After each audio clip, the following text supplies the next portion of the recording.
Jesús quiso ser de nuestra misma sangre. Es lo que nos dice al inicio de esta lectura de la carta a los Hebreos. Jesús quiso ser de nuestra misma sangre. Les propongo dos preguntas antes de dar la respuesta que trae el mismo texto, pero para que ustedes personalmente la piensen. ¿Por qué quiso Jesús ser de nuestra misma sangre? Y segunda pregunta, ¿para qué quiso Jesús ser de nuestra misma sangre? Cada uno piense, y antes de empezar a dar la respuesta que nos da el texto, quiero considerar que normalmente nosotros no tenemos esta actitud de Jesús. Si nosotros vemos a alguien que está en una condición superior a nosotros, más bien anhelamos tener esa condición. Si yo estoy en un trabajo y estoy en el área de servidumbre, quisiera pasar al administrativo, y si estoy en el administrativo, al ejecutivo, y eso es en el trabajo. Pero también en la relación socioeconómica. Si mi familia es pobre, yo quiero ser un poco mejor, yo quisiera tener la condición de mejor dignidad. Son los anhelos propios del ser humano. Si así somos, ¿cómo podemos explicar que Jesús, siendo el Hijo de Dios, se quiera ser criatura limitada, que pueda ser como lo fue de hecho, que pueda ser víctima de la violencia, de la agresión injusta y de la muerte más ignominiosa, la muerte en cruz? Ven la importancia de esta pregunta, porque el texto dice claramente: Jesús quiso ser de nuestra misma sangre. Tiene que haber un motivo muy fuerte para tener este deseo. Vamos a concluir precisamente al final de esta primera reflexión qué fue lo que movió a Jesús a eso. Pero antes de ello, vamos a ver las dos preguntas que les planteaba. ¿Por qué Jesús quiso ser de nuestra misma sangre? ¿Por qué? Nos dice el texto, como bien saben, Jesús no vino a ayudar a los ángeles, sino a los descendientes de Abraham. Por eso tuvo que hacerse semejante a sus hermanos en todo. ¿Por qué quiso Jesús? Aquí tenemos la respuesta. No sé si es la que ustedes tenían en su pensamiento, pero esta es la que nos da el mismo texto de la Sagrada Escritura. Jesús quiso ser de nuestra misma sangre para ayudarnos. Porque quiere tomar nuestra condición de ser humano, quiere entonces hacerse semejante a nosotros para ayudarnos. ¿Por qué quiso hacerlo? ¿Para qué quiso hacerlo? Están íntimamente unidas. Nos dice el texto: para destruir con su muerte al diablo, que mediante la muerte dominaba a los hombres, y para liberar a aquellos que por temor a la muerte vivían como esclavos toda su vida. Para eso vino Jesús, porque quiso ayudarnos, y quiso ayudarnos, como nos dice aquí el texto, para destruir con la muerte de Él, la muerte en cruz, al diablo, que mediante la muerte que tenemos todos que afrontar, dominaba a los hombres de temor y los hacía esclavos toda su vida. Jesús nos viene entonces a liberar del temor de la muerte. ¿Por qué el hombre le tiene miedo a la muerte? Porque piensa que ahí se acaba todo. Porque allí termina nuestra vida. Por eso le tenemos miedo. ¿Pero qué vino a decirnos Jesús? No acaba la vida en la muerte. Y Jesús muere también en la cruz y es sepultado. Sufre la sepultura, pero resucita al tercer día. Para liberarnos de ese temor vino Jesús. Y para anunciarnos mediante su resurrección la vida eterna. Y para que nosotros podamos acceder a esa vida eterna, pero en una vida en libertad.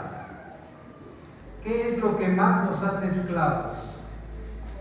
Nuestros temores. El temor más fuerte es a la muerte. Nadie la busca, y está bien que nadie la busque, porque es un gozo y regalo de Dios la vida.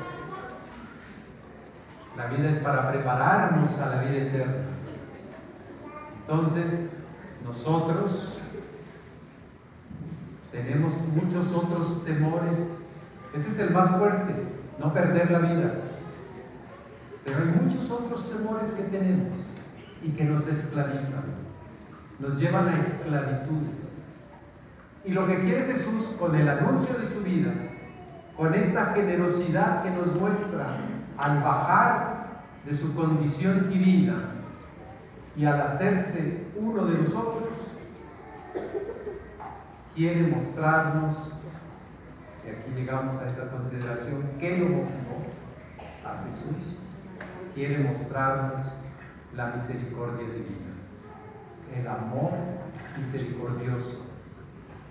Porque quien siente el amor supera el miedo.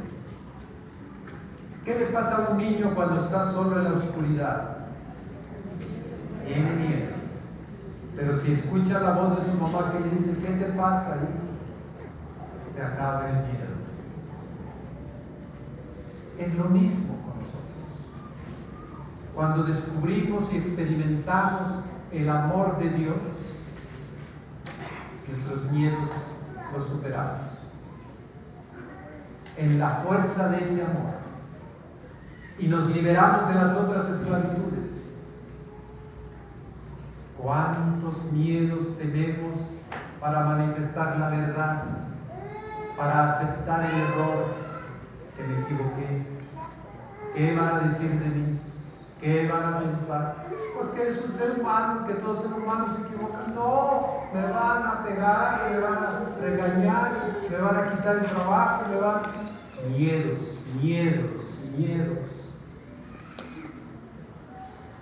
El amor de Dios y la vista clara de que no termina esta vida con la muerte, sino que se transforma, es lo que nos libera. Y por eso el texto dice al final, dice, todo esto lo hizo Jesús a fin de llegar a ser sumo sacerdote, misericordioso con ellos, con los hombres, a quienes había dicho antes que venía por nosotros, misericordioso con nosotros y fiel en las relaciones entre Dios y los hombres. Porque precisamente en Jesucristo, qué bendición que su parroquia sea Jesucristo Redentor. Él redime precisamente así, liberando. Jesucristo, mostrando la misericordia de Dios, nos facilita la relación con Dios. Todos tenemos miedo a Dios en un primer momento muy fuerte. Y por eso es que a veces nuestra tendencia para que otro acepte la fe, equivocadamente lo hacemos. Le decimos, si no practicas tu fe te vas a ir al infierno. Dios te va a castigar. Es lo más, qué forma de evangelizar.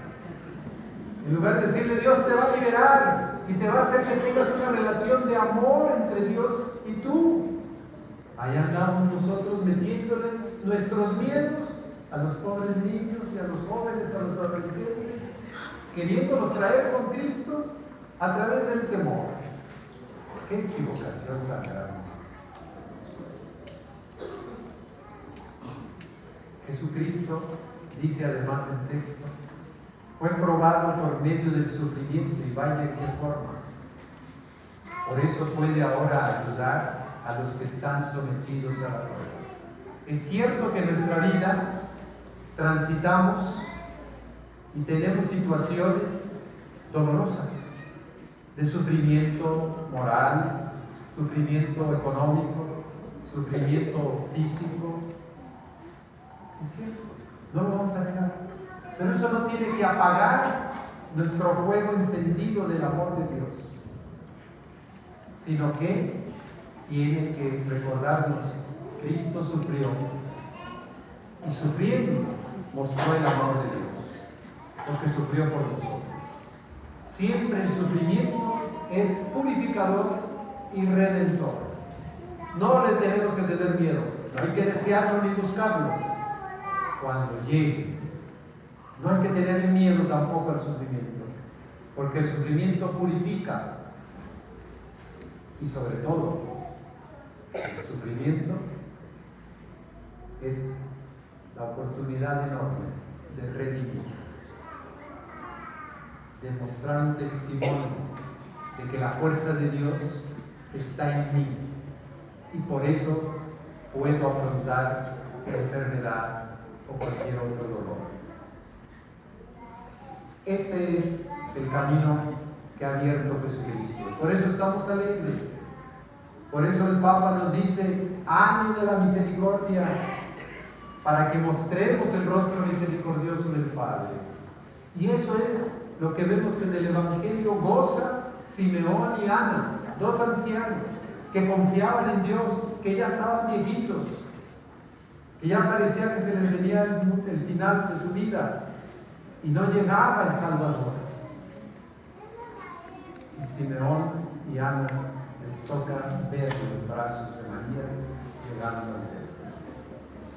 Este Redentor, Jesucristo, la luz que nos va a encaminar, que nos va a ayudar, que nos va a salvar. Este es el anuncio gozoso que nos toca transmitir. Por eso es que queremos ser una iglesia misionera, porque lamentablemente venimos de una cultura religiosa donde nuestros padres nos enseñaron la fe por herencia, pero sin explicarnos mucho el contenido de nuestra fe, porque todos éramos católicos. ¿Para qué explicar lo que es evidente? Y de tan evidente pasó a ser oscuro. Y hoy nuestros católicos no conocen a Cristo. A veces hasta lo invocan, pero no saben quién es. No saben cómo relacionarse con Él. No saben cómo escuchar su voz. Y no saben todavía más todo lo que nos ofrece. Esta redención que nos libera de todo miedo y de toda esclavitud y que nos hace verdaderos hijos de Dios. ¿Verdad que tenemos que ser misioneros? Sí. Pero haciendo vida este mismo mensaje de Cristo en nuestras pequeñas comunidades, en ese compartir el Evangelio, la palabra de Dios, en un pequeño grupo para iluminar nuestras vidas. Así transformaremos nuestra iglesia. La haremos una iglesia gozosa, como dice el Papa Francisco, alegre, siempre alegre, entusiasta, que siempre trae una buena nueva ante un mundo en que puras malas noticias nos dicen. Y nosotros con la mejor noticia y nos las tenemos bien guardaditas. Allí secretita, guardada en la caja fuerte de mi casa. No, tenemos que ser misioneros. De eso nos va a hablar el Papa Francisco ahora que venga. Así que esperamos que un grupo de Capadocia vaya a acompañarnos al Santo Padre de Ecatepec. Va a haber algunos boletitos para cada parroquia dispersos. 40,000 nos han concedido para toda la diócesis, pero distribuidos en las 203 parroquias. Algunos de ustedes les va a tocar. Ya el párroco les dirá, será tarea de él. Pero los que no puedan ir por algo, a través de los medios, sigámoslo, escuchémoslo atentamente, recojamos su mensaje. Vamos pues en esta Eucaristía, como les decía antes, a pedirle a Cristo el Señor que nos transforme, porque es solamente por obra de su Espíritu que lo podremos hacer, que nos transforme en la iglesia misionera que quiere Dios nuestro Padre. Gracias.